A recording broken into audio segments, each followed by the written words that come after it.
I just got done eating a warm chocolate chip cookie and finished it off with a glass of milk, but I realized something. The chocolate had melted all over my hands and left fingerprints on my glass of milk. My fingerprints are special to me. Nobody else has them. There are jobs out there that use fingerprints, hair samples, and DNA to help solve crimes. They definitely would know who I was after seeing all of my chocolatey fingerprints. Who would look at this evidence for a living? Why is it important? Find out what STEM career I am describing in this episode of the STEM Career Quest podcast. Have you ever found yourself asking this question, what do I want to be when I grow up? Maybe you already have an answer to that. Maybe you don't. Both are okay. Welcome to the STEM Career Quest podcast, a show made for kids like you to help you build your dreams or even find new ones in science, technology, engineering, and math. Each week, hear captivating stories and interviews to explore the exciting world of STEM. Oh, and grown-ups and teachers, you can listen too. We'll talk to experts in STEM who are passionate about what they do in the real world and how they make a positive impact in their careers. Created and hosted by K-5 STEM coach Naomi Meredith, this show will spark your imagination and passions. Join us each week on our quest to explore the possibilities of careers in STEM, one episode at a time. The STEM career that we're going to be hearing about today is what it is like being a forensic scientist. Forensic scientists help solve crimes by using science. The guest that I am interviewing today does a great job explaining what DNA is and other types of evidence that these types of scientists collect and analyze. To tell us more about it, we will be meeting our special guest, Kelly Knight. Kelly has experience being a forensic scientist, and she is currently an associate professor at a university to teach her students, her adult students, how to be a forensic scientist as well. So excited for you to meet Kelly and what it is like to be a forensic scientist. Get ready for today's episode, my little questies, like STEM Career Quest instead of besties, questies. Get it? As you listen carefully, I want you to find the answers to these 3 questions. They do go in order of the episode, but you have to be an excellent listener to find out the answers. At the end of the episode, I will be revealing the answers for you. Question number 1. What did Kelly's child lose that he wanted her to take to the lab to study? Question number 2. True or false? You leave your DNA after chewing a piece of gum. And question number 3, even if you try to clean it up, what are you always leaving behind everywhere you go? That last question kind of sounds like a riddle, doesn't it? But it's not. It's actually a real question. All right, let's find out the answers in our interview. All right, Kelly. Well, thank you so much for being here. What is your STEM career and how would you describe what you do? Yeah, so thanks for having me. I'm a forensic scientist, and I like to consider myself a science detective. So in my career, I help to combine science and the law to help solve crimes. And more specifically, I'm a forensic DNA scientist. So as a forensic DNA scientist, I search evidence for biological fluids like saliva, and then I test to see who it belongs to. Ooh, does that ever gross you out touching those kinds of things? It does. It definitely can gross you out. Funny story, the other day, one of my kids lost a tooth and they said they were going to ask the tooth fairy if they could give the tooth to me so that my students could test it in the lab. And it has like all the ooey gooey blood like coming off of the tooth. And I'm like, as long as the tooth fairy's okay with it, I'm good with it too. But yeah, it definitely does get gross. I think the tooth fairy would be okay with you doing a little bit of investigative work just to make sure that everything's okay. I think so too. Along with that, you told us a really cool story, but are there other cool things about your job? What are the coolest parts? Yeah, so I mean, I think my job is so cool because I literally get to solve puzzles for a living. And I don't know who else loves puzzles, but I love a good puzzle. And every new case that I work really feels like a new puzzle to solve. And so does every problem that I come across as a scientist. So I really like that challenge of trying to figure out how to piece all of these different pieces of the investigation together. Do the puzzles take a long time? Do they take a day? Do they take a lot of days? How does that usually go? Yeah, so it really depends on the case that we're working on. Sometimes they're really quick if there's maybe only like one item of evidence or the evidence is really, really simple to process. But sometimes it could take weeks or months or even years, worst case scenario, because sometimes there's just a whole lot of evidence involved and sometimes it gets really complex. So, yeah, I would say anywhere from days to years. Has there ever been any situations where things haven't been solved or you need to find more evidence to support the situation?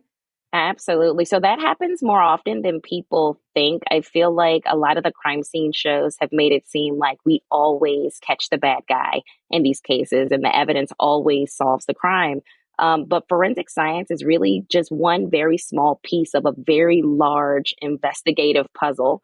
And sometimes we don't really have a piece of the puzzle to give. So sometimes there just isn't evidence for us to test, or sometimes the evidence that is there may be very limited, or we're just not able to test it. And so because of that, depending on the other pieces of the puzzle, cases don't always get solved. But what is very interesting about that is if you save the evidence, what we see is that years and years later, sometimes there's new technologies that can actually help us go back to those really old things that were never solved, and then we can reanalyze them.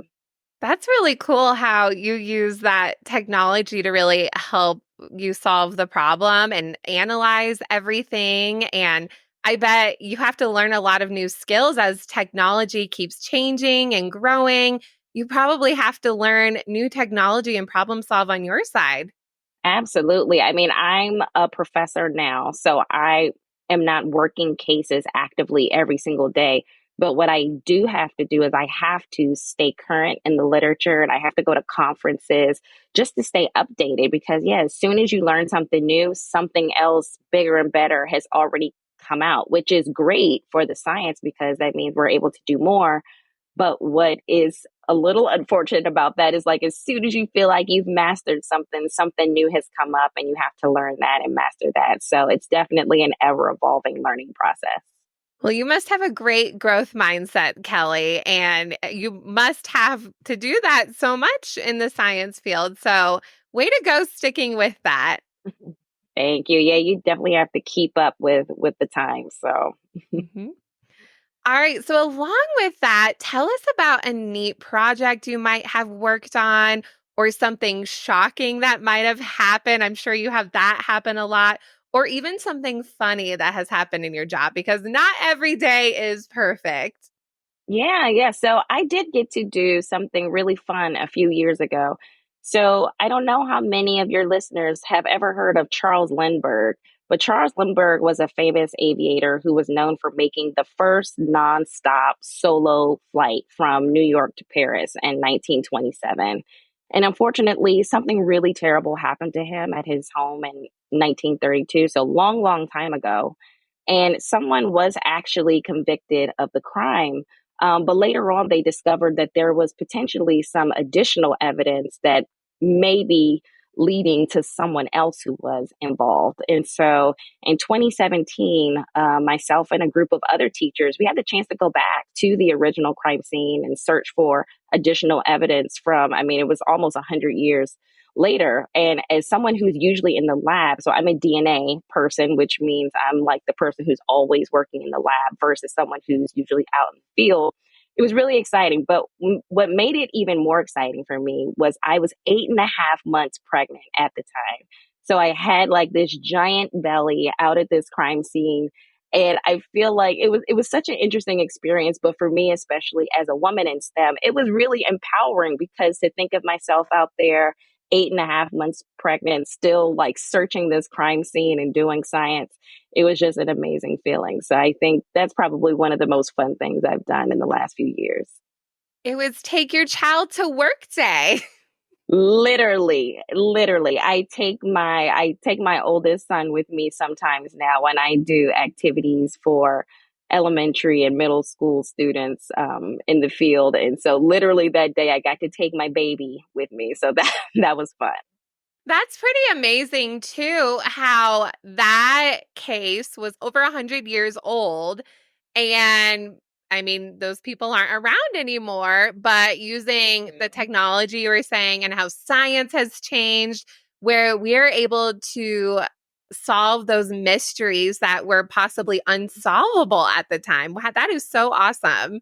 Absolutely. I mean, science is amazing and scientific evidence is very, very resilient. So sometimes people think that, if something is left behind outside or, something like that, that we can't really do anything with it or we have to get it right away. And obviously, the sooner the better. But I mean, we've been able to find evidence decades and decades later and, kind of trace it back to someone. So it's really super cool. 3 facts about DNA you might not already know.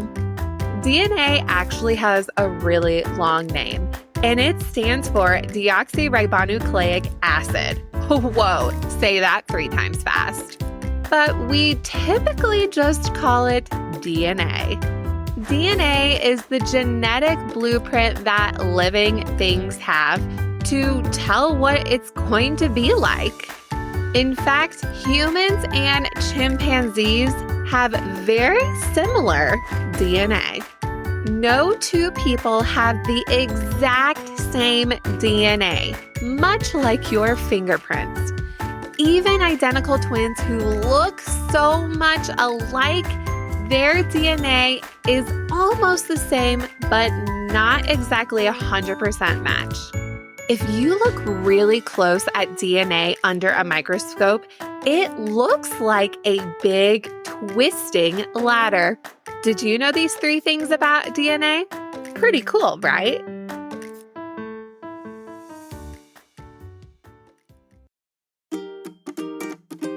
Loving the STEM Career Quest podcast and want more?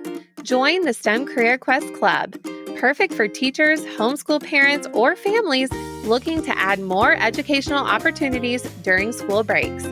Inside, you get access to a private community of other STEM Career Quest listeners, comprehension guides for each episode, teaching slides for each episode where it is broken up into chunks so you can listen in smaller segments, related STEM activities you can complete with simple materials, 1 monthly virtual STEM field trip, and more. Join the club at stemcareerquestpodcast.com/club.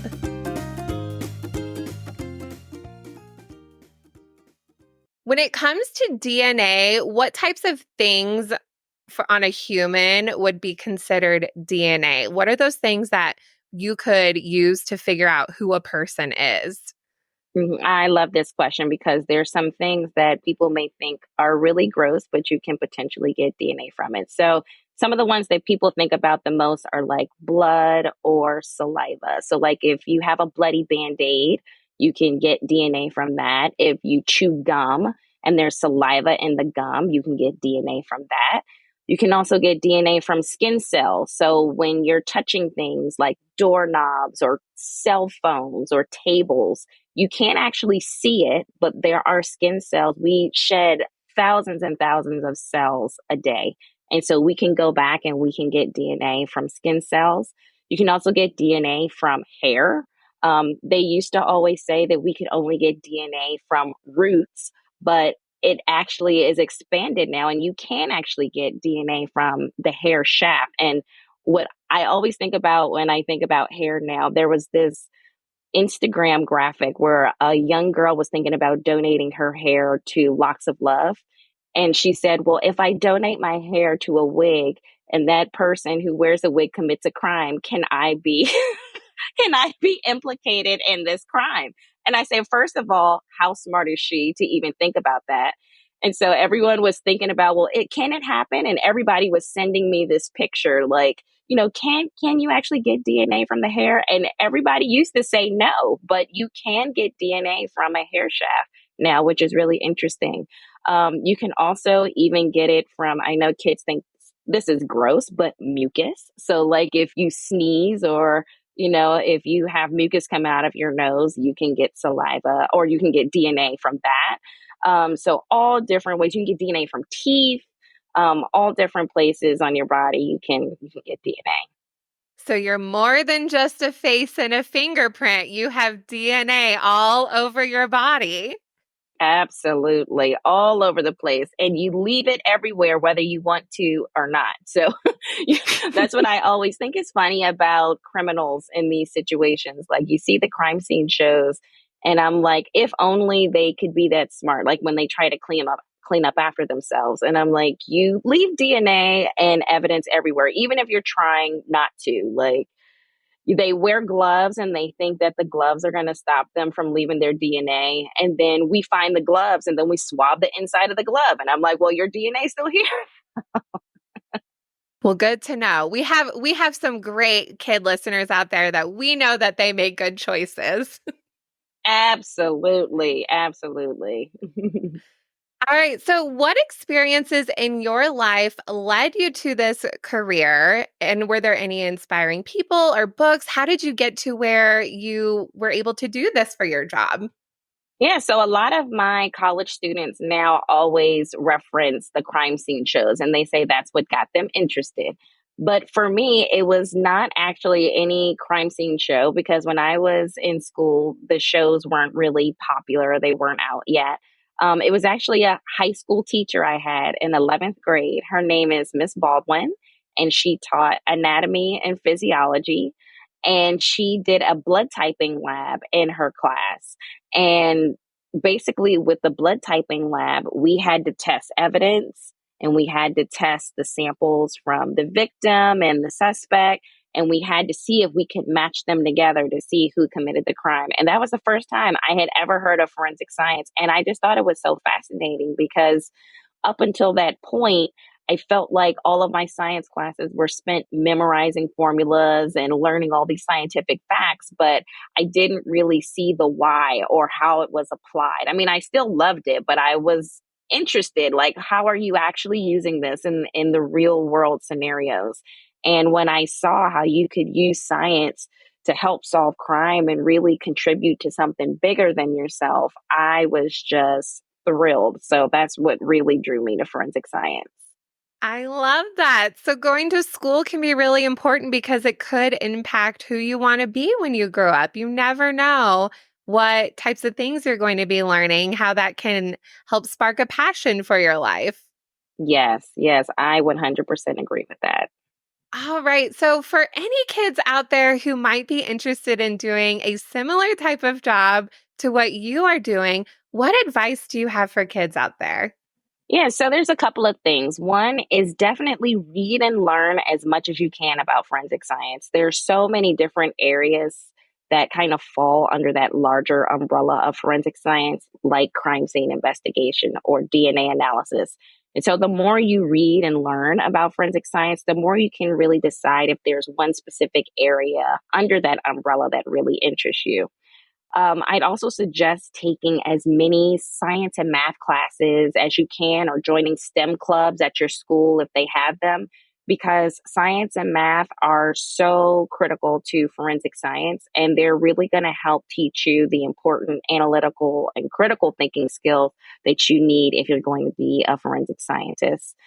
I'd also recommend attending science fairs, STEM camps, or even workshops. If you can do anything to get some type of hands on experience or exposure to different scientific fields, that's always helpful. Even if you think you may not like it, sometimes I tell students it's just as important to know what you don't like as it is to know what you do like, because then at least if you try it, you can cross it off your list and say, okay, I gave it a try, but I didn't like that. But you never know, you may like it. Like for me, I honestly never thought I would end up in biology and DNA. Quite honestly, I hated it in undergrad. I majored in chemistry, so biology is not the field I thought I would be in. But when I did an internship at a DNA lab, all of a sudden I liked it. Like I didn't enjoy my classes at first, but when I actually worked with it hands on, I was like, oh, this is really cool. So definitely get out there, get your hands on it. There's so many cool STEM camps and programs that are available now. So I definitely suggest that. And lastly, just stay curious. Curiosity is so important in forensics. A lot of people, if you've ever been called nosy, kind of flip that deficit and think of it as something you can use to just become someone who's really curious and, always wanting to kind of help solve the puzzles. And that's something that would make you a really great forensic scientist. So, just stay curious and continue to enjoy the journey of discovering your passion within forensics. That is wonderful advice. And I think the kids out there are definitely going to love all of that. Thank you so much again for your time and your expertise. Thank you for having me. It was a pleasure. Hope you have been listening carefully to today's episode of the STEM Career Quest. Now, let's get into the answers of the questions that I told you at the beginning of the episode. Question number 1. What did Kelly's child lose that he wanted her to take to the lab to study?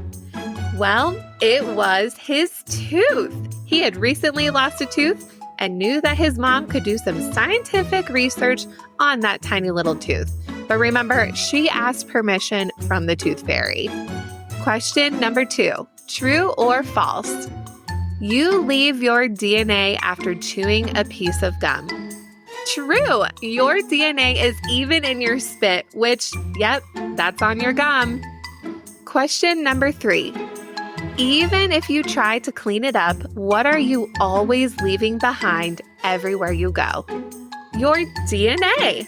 Just like my chocolatey fingerprints that I left on my milk glass earlier today. How many did you get right? Were you careful in your listening? Need a little help following along with the questions in the episodes? Make sure to join the STEM Career Quest Club, where there are comprehension guides and ways to help you be a better listener each and every week.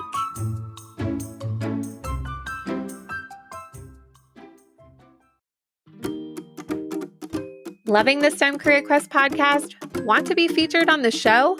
Leave us a 5-star review on Apple Podcasts and tell us what you love about it. Maybe you'll be featured on our next episode. What is something new that you learned about being a forensic scientist? Is this a type of STEM career that you might want to explore? Even if it isn't, it is so important to learn about other different types of jobs that are out there to learn about the world in different ways. Excited for you to continue your journey with me here on the STEM Career Quest podcast. I'll see you in the next episode. Thanks for listening to today's episode of the STEM Career Quest podcast. Grab your free episode badge, connect with today's guest, follow us on social media, join the club, and more. Find it all on our website at stemcareerquestpodcast.com.